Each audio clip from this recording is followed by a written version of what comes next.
Pharma subject की पहली class है, जिस लेसन का नाम है कि औसत शास्त्र से संबंधित सामान्य शब्दावली, यानी औसत शास्त्र के अंतर्गत कौन कौन से शब्द आते हैं और उनका क्या महत्व है और वो शब्द क्यों जरूरी है, तो इनके बारे में आज अध्ययन करेंगे। बाकी आपको एक दिन पहले भी लेसन नंबर फर्स्ट के बारे में बता दिया गया है, तो आज हम फिर आपको एक बार दोबारा दोहरा रहे हैं कि लेसन नंबर फर्स्ट में क्या है। तो लेसन नंबर फर्स्ट का नाम है औसत शास्त्र से संबंधित शब्दावली। तो सबसे पहले इसके बाद जानने में यह जरूरी है कि औसत शास्त्र की क्या परिभाषा है, क्या डेफिनेशन है, क्या इनके फादर्स हैं, तो ये बहुत ही जरूरी है। तो पहले इसके फादर्स लिखो।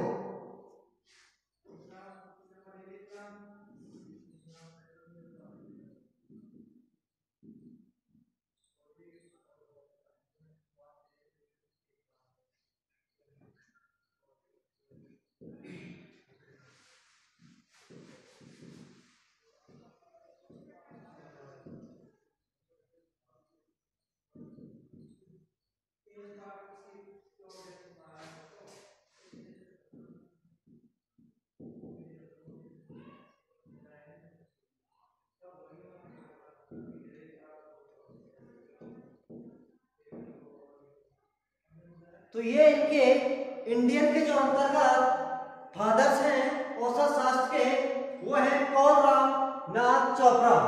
तो ये इसके क्या है, फादर्स हैं, वैज्ञानिक नाम है। दूसरा एक वैज्ञानिक और भी है जो अमेरिकन का है, फादर्स ऑफ अमेरिका।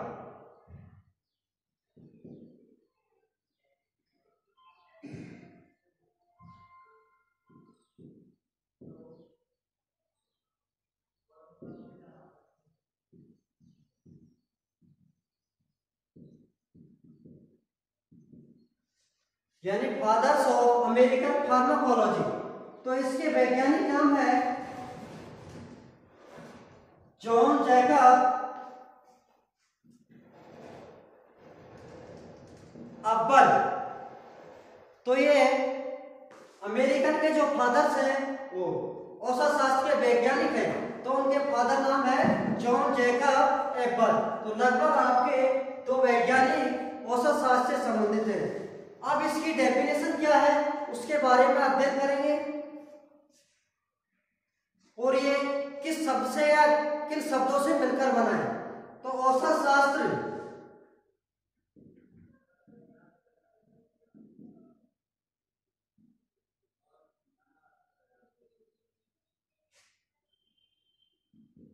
औसत शास्त्र दो शब्दों से मिलकर बना है।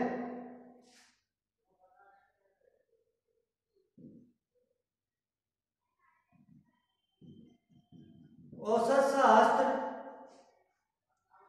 एक ग्रीक शब्द के दो शब्दों से मिलकर बना है।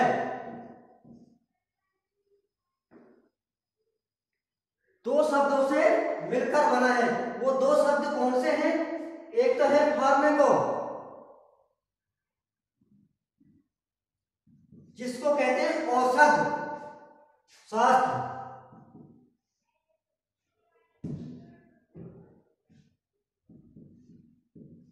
औषध शास्त्र। दूसरा शब्द है आपका लॉजिक या साइंस,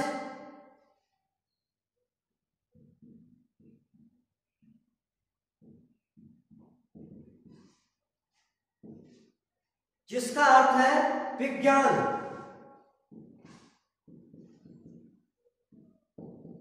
तो इन दोनों शब्दों से मिलकर एक औसत शास्त्र की परिभाषा तैयार की गई है। फार्मेका और लॉजिक्स यानी साइंस को मिलाकर औसत शास्त्र विज्ञान की परिभाषा तैयार की गई है, बराबर औसत शास्त्र विज्ञान। तो यह शब्द दो शब्दों से मिलकर तैयार किया गया है। पहला शब्द है फार्मेको और दूसरा शब्द है लॉजिक या साइंस। अब इसकी डेफिनेशन औसत शास्त्र की क्या हुई?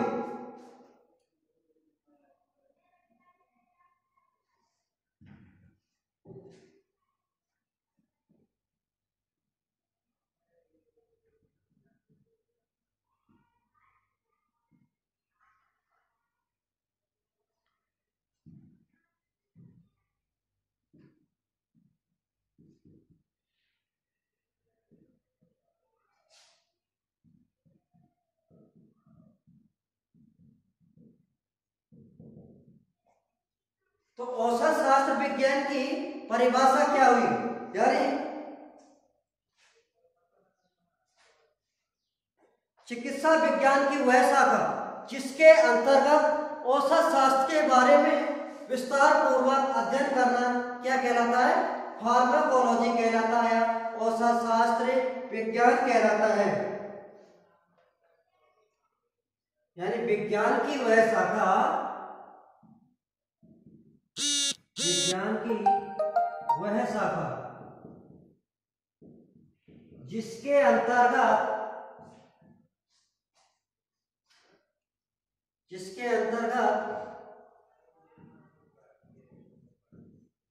औषधि से संबंधित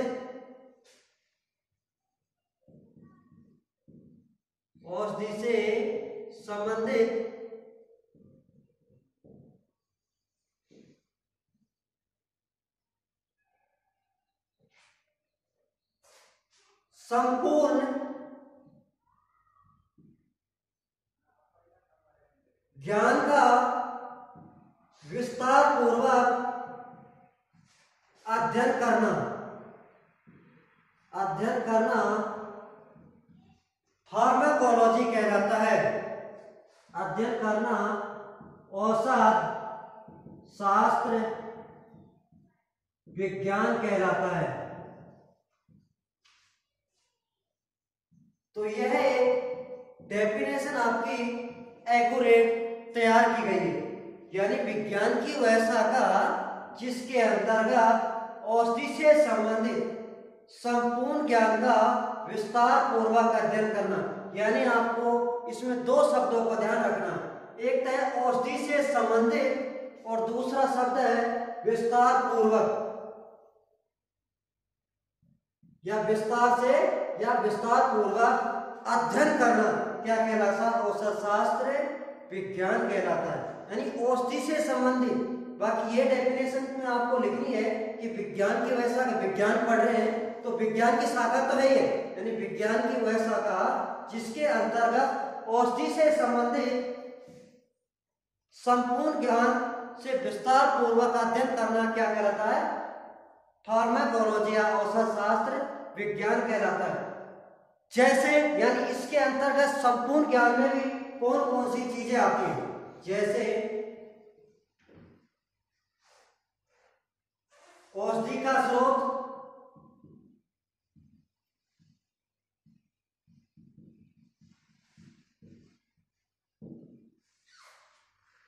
भौतिक व रासायनिक गुण,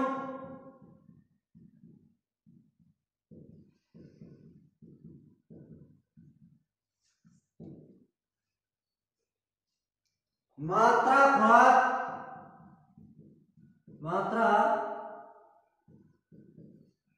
खुराक, अवशोषण,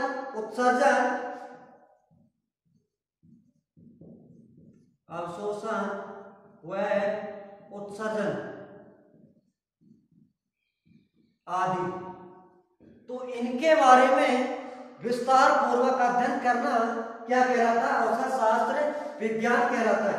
या आप इसकी डेफिनेशन इस तरह से दे सकते हैं, यानी औषधि यानी विज्ञान की वह शाखा जिसके अंतर्गत औषधि का स्रोत, भौतिक व रासायनिक गुण, मात्रा व खुराक तथा अवशोषण और उत्सर्जन के बारे में विस्तार पूर्वक जानना औसत शास्त्र विज्ञान कहलाता है। यानी इसकी डेफिनेशन इससे भी आप बना सकते हैं कि औसत शास्त्र की वह शाखा जिसके अंतर्गत औषधि का स्रोत, भौतिक व रासायनिक गुण, मात्रा, खुराक, अवशोषण आदि का विस्तार पूर्वक अध्ययन करना क्या कहलाता है?